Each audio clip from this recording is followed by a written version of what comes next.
Јас го повикувам министерот, господин Диме Спасов, да дојде, ако не може тој, да испрати некој друг. Не.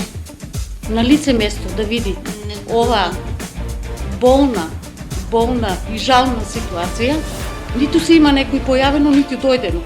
Да ја погледне фактичката состојба. Ме тераат на суд, дете во количка. Еве сега не може ни во количка.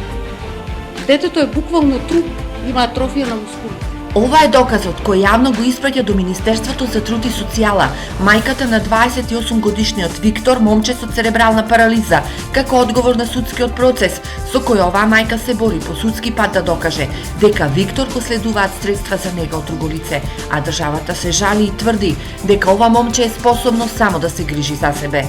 Јас сум среќна ако моето дете, еве пример, апелирам, хендикепирани, деца со посебни потреби, со пречки, вработуваат, нека дојде господинот министер, нека види, нека го вработи. Ја ќе бидам пресрекна мајка, моето дете да излезе од дома, да излезе моето дете и да види, да го види светот, да ја види светлината.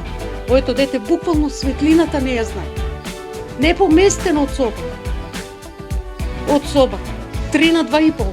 Како солна жива рана да стави Министерството на ова семејство со судскиот процес и со укинувањето на средствата. Мене пари не ми требат, месец за месец ми требат пари, терапијата да му земам. Еве сега не можем да земам потврда за да не партиципира детето. Терапијата ја плаќам наполно.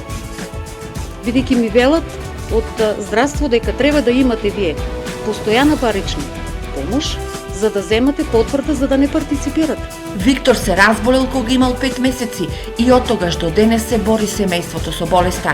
За него во Делчево сите знаат, а знаат и во Центарот за социјални работи, каде со години добивал средства за инвалидитет. Зошто Делчевскиот центар донел негативно решение за социјалната помош? Одговор денеска не добивме.